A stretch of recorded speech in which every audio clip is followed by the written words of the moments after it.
Morning everyone. आज का हमारा टॉपिक है ब्रीथिंग।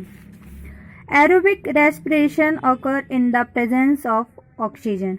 जो एरोबिक रेस्पिरेशन होता है वो किसकी उपस्थिति में होता है? ऑक्सीजन की। This required oxygen is supplied to the body by the process of breathing. और ये जो रिक्वायर्ड ऑक्सीजन होता है वो किससे सप्लाइड होता है बॉडी में? किसके द्वारा? Process of breathing. However, हालांकि carbon dioxide gas produce as a by product of respiration is expelled out of the body through the same process of breathing. क्या होता है? जो कार्बन डाइऑक्साइड गैस प्रोड्यूस होती है क्या बाय प्रोडक्ट ऑफ रेस्पिरेशन में is, ठीक है, एक प्रोडक्ट के रूप में प्रोड्यूस होती है carbon dioxide. Product of respiration is expelled out of the body, ठीक है, जो बॉडी से बाहर आती through the same process of breathing. Breathing की सेम प्रोसेस की तरह through okay. As you have studied, the process of taking in oxygen is called inhalation and the process of giving out carbon dioxide is called exhalations। क्या है? जैसा कि हम study कर चुके हैं किसके? The process of taking in oxygen, oxygen को लेना, क्या कहते हैं उसे? इनहेलेशन। और जो प्रोसेस होती है, जो प्रक्रिया होती है कार्बन डाइऑक्साइड को छोड़ने की, उसे बोला जाता है एक्सहेलेशन। थस इस प्रकार breathing is a process of inhaling oxygen and exhaling carbon dioxide. जो ब्रीथिंग होती है वो एक प्रक्रिया होती है किसकी? इनहेलिंग की, जिसमें oxygen and exhaling carbon dioxide, जिसमें कार्बन डाइऑक्साइड बाहर निकलती है। ओके।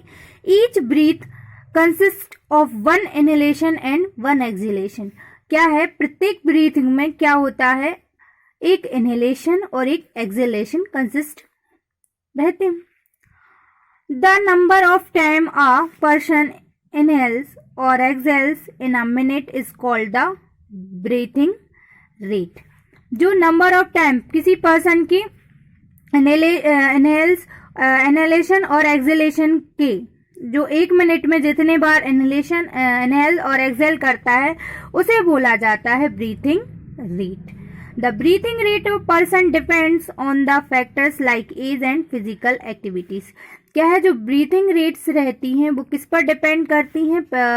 किसी पर्सन की, किसी व्यक्ति की, उसके फैक्टर्स लाइक एज और फिजिकल एक्टिविटीज पर वो डिपेंड करती हैं, ठीक है, निर्भर करती हैं। फॉर एग्जाम्पल, जैसे कि उदाहरण के लिए, breathing rate of childrens is about 16 to 20 breaths per minute, ठीक है। जो चिल्ड्रंस होते हैं उनमें कितनी रहती हैं? 16 to 25 ब्रीथ पर मिनट रहती है। वेयर एज जहाँ adults have a breathing rate of 14 to 18 breaths per minute. Okay, और उनमें कितनी रहती है? 14 to 18 रहती है।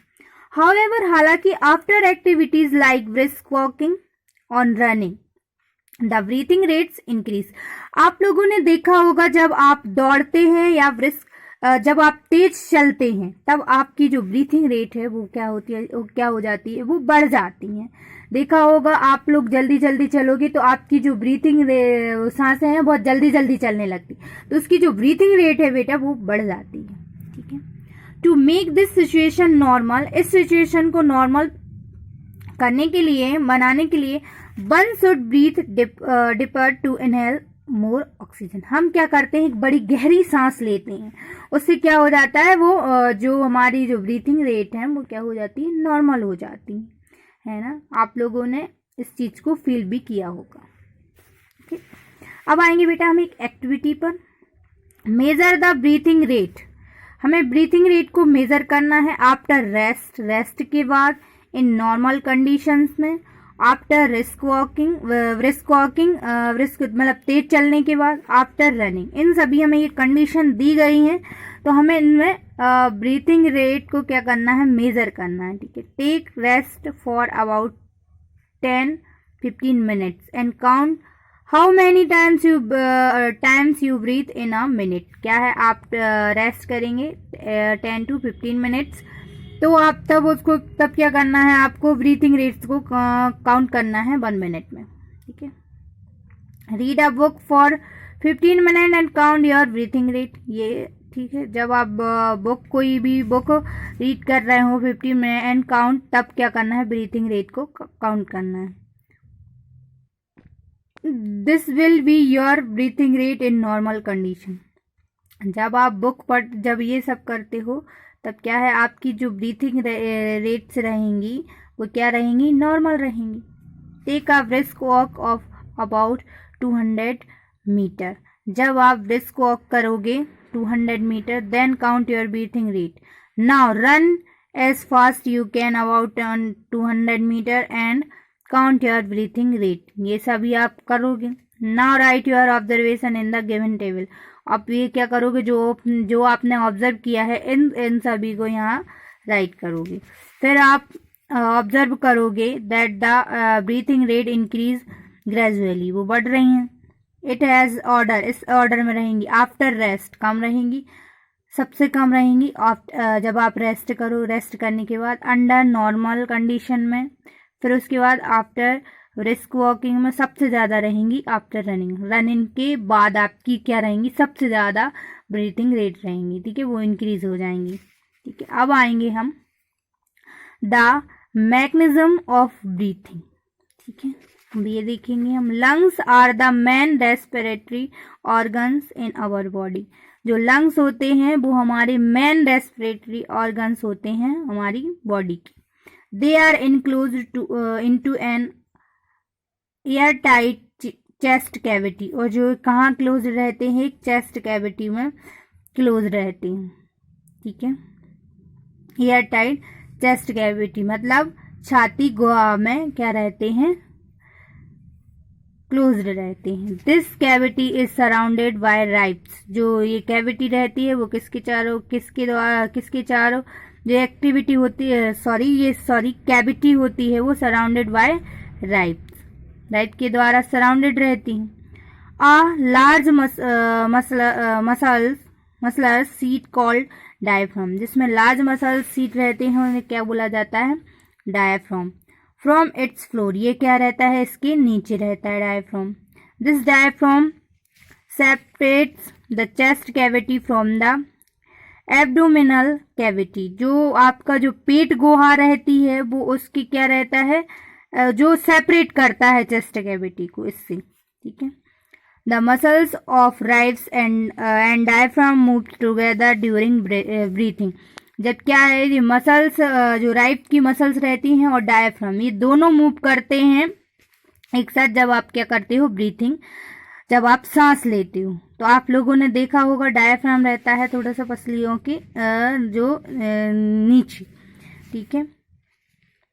ड्यूरिंग इनहेलेशन के दौरान जब आप सांस लेते हो तो क्या होता है, diaphragm moves down and raise the rib case expands, जो डायफ्राम होता है वो मूव नीचे झुक जाता है, एंड जो राइब होती हैं वो क्या होती हैं, पसलियां हैं जो वो उनमें क्या होता है, फैल जाती हैं, उनमें हवा चली जाती है।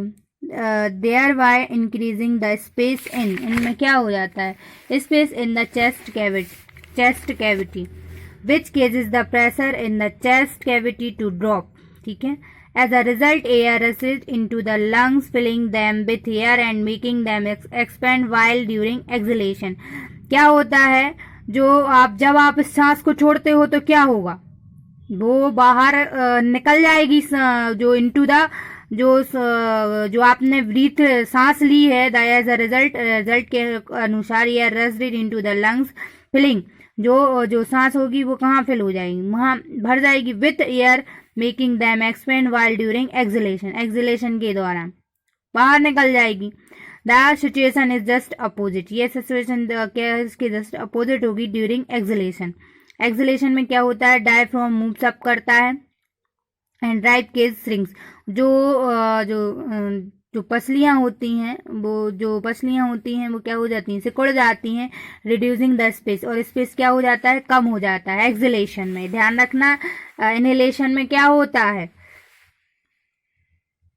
इनहेलेशन में पहले इनहेलेशन होता है तो वो क्या होता है, डाउन हो जाती हैं, और इसमें वो जो डायफ्राम जो राइब्स होती हैं वो क्या होती हैं, फैलती हैं, लेकिन इसमें क्या हो जाती हैं, सिकुड़ जाती हैं, reducing the space and increasing the pressure in the chest.